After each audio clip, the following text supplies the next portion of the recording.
अगर आपने नोटिस किया रहेगा तो आपको पता रहेगा कि जब भी आप आसमान में देखते हो तभी ईगल्स बिना विंग्स हिलाए ही ऊपर उड़ते हैं। यह कैसे पॉसिबल है और यह टेक्निक और किस किस में अपनाए जाते हैं, इसी के बारे में जानने वाले। यह सारी जानकारी जानने के लिए वीडियो के अंत तक हमारे साथ जुड़े रहिए।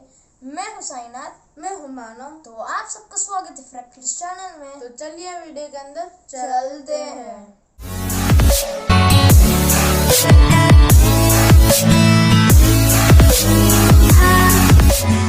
अगर आपने नोट किया रहेगा तो आपको पता रहेगा कि ईगल जब भी आसमान में उड़ता है तभी वो एक सर्कुलर शेप में घूमते उड़ता है।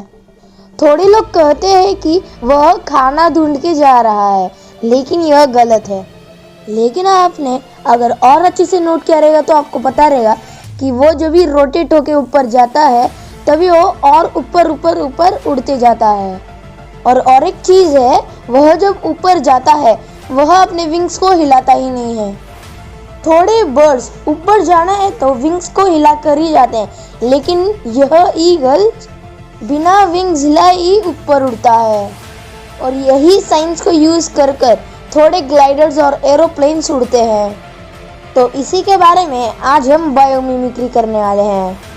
हमारे धरती को हीट एंड लाइट सन से मिलता है, लेकिन जो हीट सन से आता है वह अर्थ में इक्वली डिस्ट्रीब्यूट नहीं होता, क्योंकि हमारी धरती में बहुत सारी जगहों में फॉरेस्ट है, रिवर्स है, माउंटेन्स है, ऐसे अलग अलग बायोम्स है। इसीलिए धरती में एक जगह में हीट ज़्यादा रहता है, एक जगह में हीट बहुत कम रहता है। हमारे धरती में हवा यानी कि एयर मॉलिक्यूल्स ज़्यादा है। यह सारे एयर मॉलिक्यूल्स नॉर्मल टेम्परेचर में ही वाइब्रेट होते रहते हैं। जब सन से हीट आता है तभी वह सन हीट यह सारे एयर मॉलिक्यूल्स को हीट कर देता है, यानी कि गर्म कर देता है। तो अभी हम एक क्यूब फॉर्म कर लेते हैं जो अप्रॉक्सीमेटली 1 मीटर का है और इसके अंदर बहुत सारे एयर मॉलिक्यूल्स है और उसके अंदर approximately 2000 grams of air molecules है। तो हम उसे ऐसे बोल सकते हैं कि 2000 ग्राम पर मीटर क्यूब। और हम उसे दूसरे टाइप से भी कह सकते हैं, यानी कि 2 किलोग्राम पर मीटर क्यूब। ऐसे ही जब भी हम एक क्यूब के अंदर का एयर मॉलिक्यूल्स को किलोग्राम में कैलकुलेट करते हैं उसे ही डेंसिटी कहते हैं। नॉर्मली यह सारे एयर मॉलिक्यूल्स वाइब्रेट करते रहते हैं, लेकिन जब सन का हीट इन पर आके रिफ्लेक्ट होता है तभी यह और ज़्यादा वाइब्रेट होने लगता है। और जब ऐसे बहुत वाइब्रेट होता है तो उसे और स्पेस लगता है और इसीलिए एयर मॉलिक्यूल्स वह क्यूब को छोड़कर बाहर चले जाते हैं। इसीलिए एक क्यूब के अंदर 2000 ग्राम्स ऑफ एयर मॉलिक्यूल्स रहने चाहिए, लेकिन ऐसे कम होकर 1000 ग्राम ऑफ एयर मॉलिक्यूल्स उसके अंदर रहते हैं। इसके लिए भी मैं एक एग्जांपल देता हूँ। जब भी हम एक पानी के ग्लास के अंदर ऑयल डालते हैं तो आपने नोट किया रहेगा कि ऑयल ऊपर फ्लोट होता है। यह होता है क्योंकि ऑयल का डेंसिटी कम रहता है और वाटर का डेंसिटी ज़्यादा रहता है, इसीलिए ऑयल फ्लोट करता है और वाटर नीचे चले जाता है। वैसे ही यह क्यूब में भी होता है। जो कम डेंसिटी वाले एयर मॉलिक्यूल्स है वह सब ऊपर चले जाते हैं और जो ज़्यादा डेंसिटी वाले एयर मॉलिक्यूल्स है वह नीचे रहते हैं। और यही टेक्निक एयर बलून्स में अपनाए जाते हैं, यानी कि हॉट एयर बलून्स में अपनाए जाते हैं। लेकिन जब भी यह प्रोसेस छोटे क्यूब से बड़े क्यूब को चेंज होता है तो वह और प्रॉब्लम्स को क्रिएट करता है, क्योंकि धरती को इक्वली सन का हीट नहीं मिलता। इसके कारण थोड़े थोड़े जगहों में हीट राइज होता है और थोड़े थोड़े जगहों में कोल्ड राइज होता है, और इसे ही थर्मल कॉलम ऐसे कहते हैं।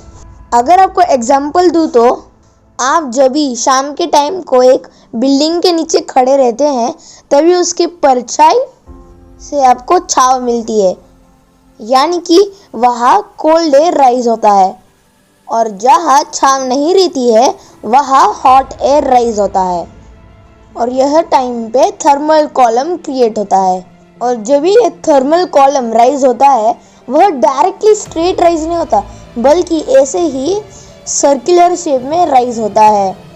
और अगर यह थर्मल कॉलम के अंदर एक बर्ड आ गया तो वह बर्ड बिना कोई एनर्जी के ही ऊपर उड़ सकता है।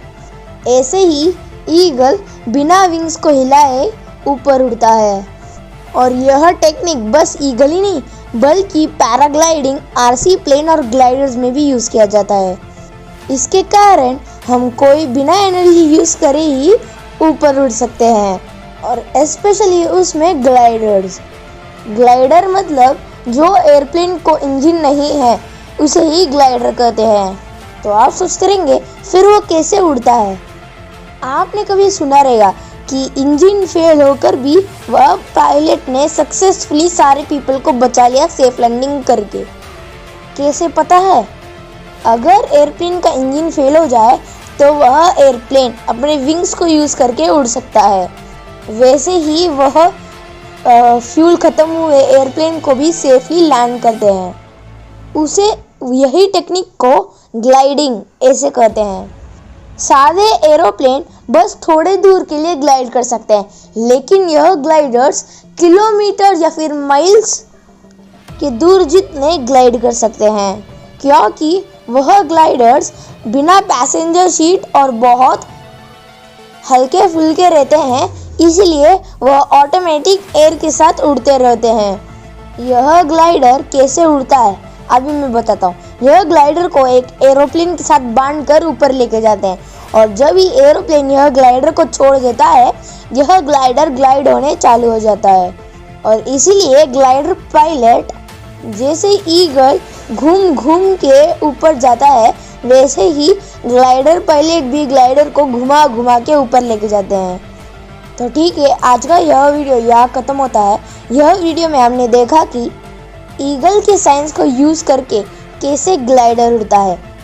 तो ऐसे और बहुत सारे एनिमल्स के साइंस के बारे में और वीडियोस में जानेंगे। और यह सारे जानकारी जानने के लिए हमारे चैनल को सब्सक्राइब कीजिए। और अगर आपको यह वीडियो पसंद आया तो लाइक कीजिए। अगर आपको लगा कि यह वीडियो सब तक पहुंचना चाहिए तो शेयर कीजिए। और अगर आपको इसके बारे में कुछ क्वायरीज है या फिर क्वेश्चन है तो नीचे कमेंट डाउन में कमेंट कीजिए या फिर हमारे इंस्टाग्राम पेज में भी मुझे प्राइवेटली पोस्ट कर सकते हो। और भूलना मत हमारे टेलीग्राम, इंस्टाग्राम, ट्विटर और ब्लॉगस्पॉट पेज को भी फॉलो करना। Until then, signing off.